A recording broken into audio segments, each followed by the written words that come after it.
Sir sir sir sir நீங்க பேசலன்னு எல்லாருமே வருத்தப்பட்டாங்க. அதுக்காக அந்த வருத்தத்தை நிவர்த்தி செய்ய உடனே வந்துட்டாரு. பல கண்டென்ட் ட்ரிவன் கதைகள் மூலமா நம்மள என்டர்டெயின் பண்ணிட்டு இருக்கக்கூடிய ஒரு அமேசிங்கான ஆக்டர் உதாத் அவர்களை பேச அழைக்கிறேன்.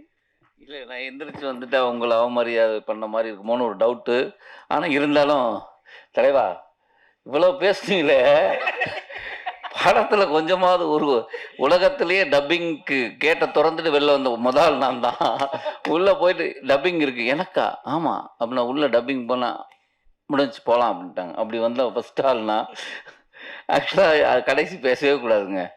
எங்க ப்ரொடியூசர் சொன்னாரு, "ஏதாவது வைரலா ஒரு விஷயம் பேசுங்க."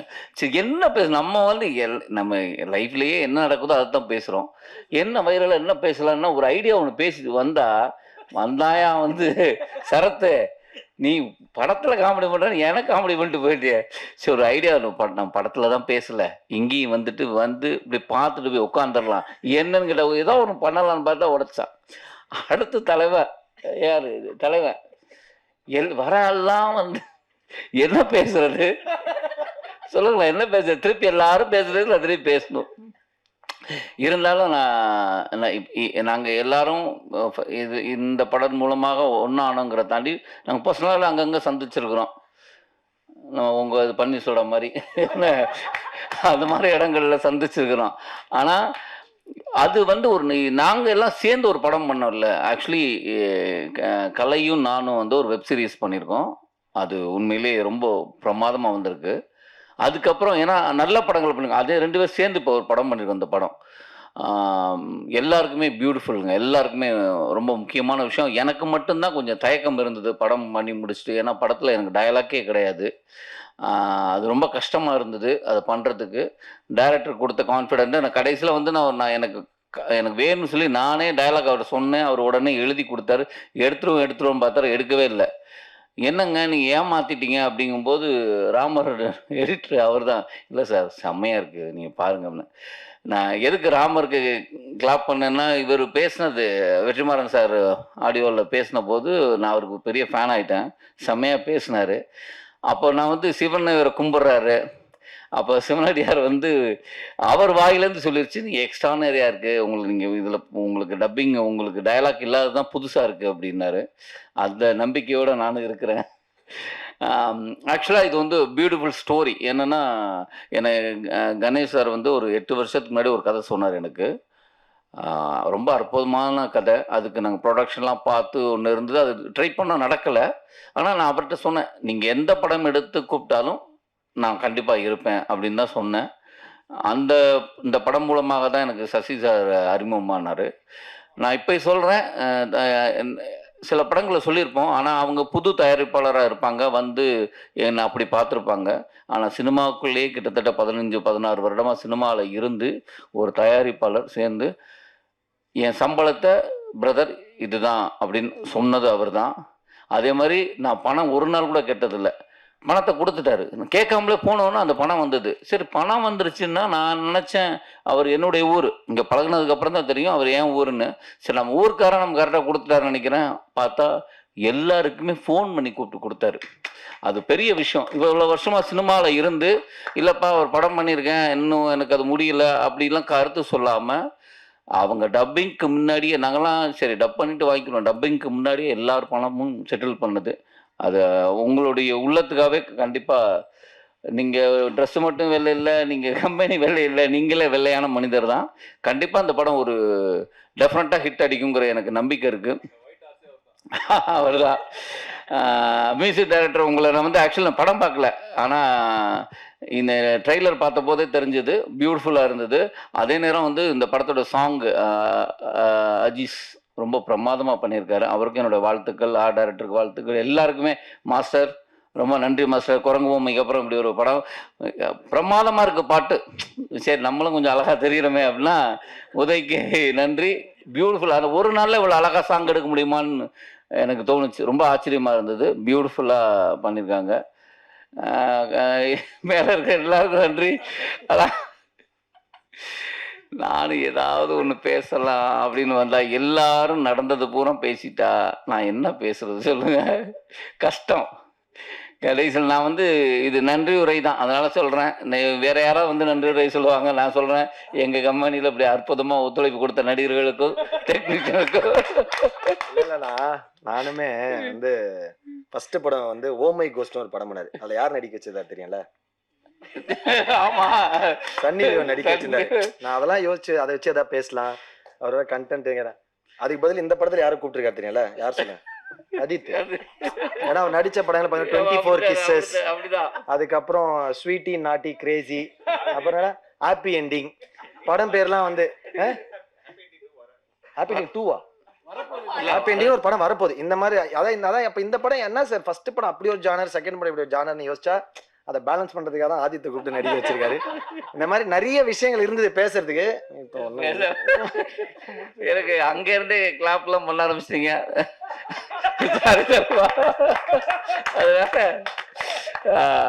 ஆனா அவங்கெல்லாம் சொன்னபடி நம்ம படங்கள் கொஞ்சம் நல்ல படமா இருக்குங்கிறது 100% சொல்றேன். டெஃபினட்டா இது ஒரு நல்ல திரைக்கதையா இருக்கும், நல்ல ஒரு படமா இருக்கும்.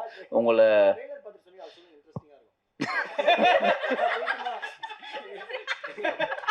இல்லைங்க நான் சொல்லிடுறேன், சாரிங்க மன்னிச்சிருங்க, திரும்ப வரேன்.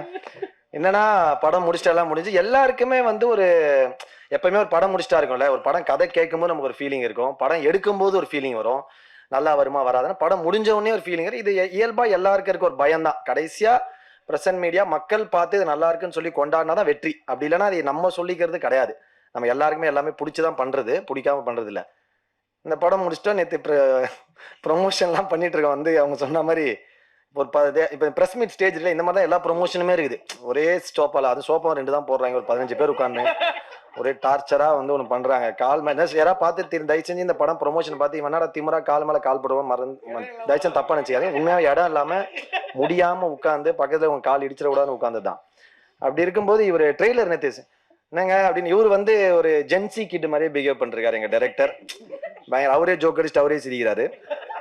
அதுக்கப்புறம் வந்து பயங்கரமா ஒருத்தர் நடிக்க கதை ஒரு டைரக்டர் ஒரு டைரக்டர் வந்து ஒர்க் பண்ணதை சொல்லுவாங்க. அது எல்லாமே இயல்பா ஒரு மேடை கிடைக்கும் போது எல்லாமே ஓப்பனா அவங்களோட எக்ஸ்பீரியன்ஸை ஷேர் பண்றது கண்டிப்பா நம்ம எல்லாருமே புரிஞ்சுக்கிற ஒரு விஷயம் தான் அது வந்து கண்டிப்பா. ஏன்னா எல்லாருக்கும் அந்த மேடை எவ்வளவு ஈஸியா கிடைச்சிருது இல்லை.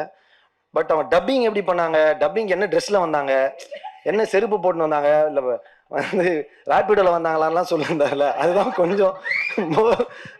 கொஞ்சம் மக்கள் அதனால சாரி சார், அடுத்த படம் கண்டிப்பா எனக்கு கூட முடியும். ஏன்னா ராமரண்ணன் தான் கதை சொல்லியிருக்காரு. பரவாயில்ல.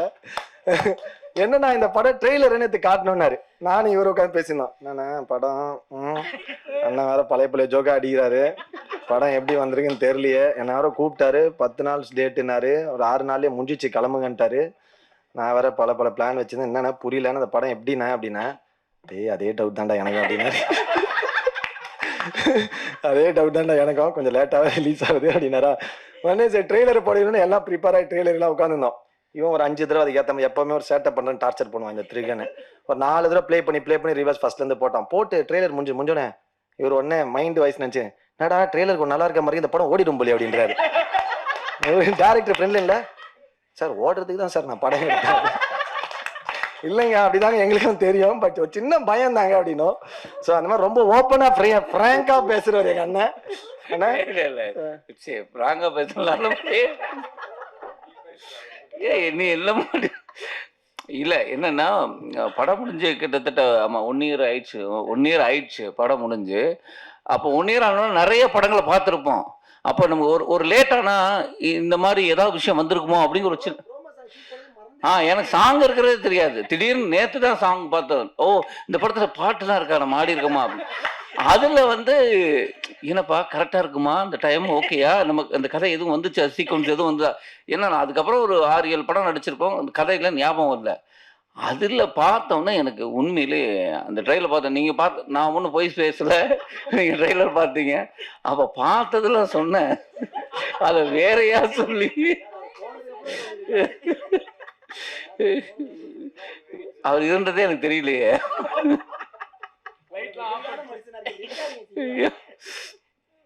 ஆனால் டெஃபினட்டாக இது ஒரு புதிய முயற்சி, ரொம்ப இன்ட்ரெஸ்டிங்காக இருக்கும். ஆஹ் எனக்கு வந்து கண்டிப்பாக எனக்கு ரொம்ப புதிய முயற்சி. ஏன்னா இப்போ நான் டெஃபனட்டமாக ஒரு படம் பயணிகள் கவனிக்கும் நடிச்சிருக்கேன். அப்படியாவது அதில் வந்து அந்த மாற்றுத்திறனாளி பேச்சு வராத ஒரு பேச்சு பேசியிருப்போம். இது வந்து பேசக்கூடிய ஒருத்தன் பேசாமல் இருக்கிறதுன்னு இருக்குல்ல, அது ரொம்ப டிஃபிகல்ட்டான ஒரு விஷயம். அதை ரொம்ப நல்லா பண்ணியிருக்கேங்கிறத விட நல்லா எடுத்திருக்காரு. கண்டிப்பா ஜூன் 12ஆம் தேதி வெள்ளித்திரையில நானும் ஆவலோட காத்திருக்கிறேன். நீங்க படம் பார்த்துட்டு உங்க ஆதரவை தெரிவிங்க. ஏன்னா முன்னாடியே உங்களுக்கு ஷோ காட்டிடுவாங்க. ஏன்னா ப்ரொடியூசர் சொன்னாரு படத்தை ஷோ காட்ட போறோன்னு. அப்போ அவங்க ப்ரெஸ்ஸுக்கு வந்து முன்னாடியே காட்டுறாங்கன்னா அவர் ஒரு பெரிய கான்ஃபிடென்ட்ல இருக்கிறாரு. நாங்களும் கதை பிடிச்சி தான் உள்ள வந்தோம். அப்படி ஒரு நல்ல திரைப்படம். நாங்க படம் பார்க்கல. அது லேட் ஆனதுக்கு இப்படி ஒரு கருத்தை போட்டு என்னை போட்டு சரி நன்றி, தேங்க்யூ.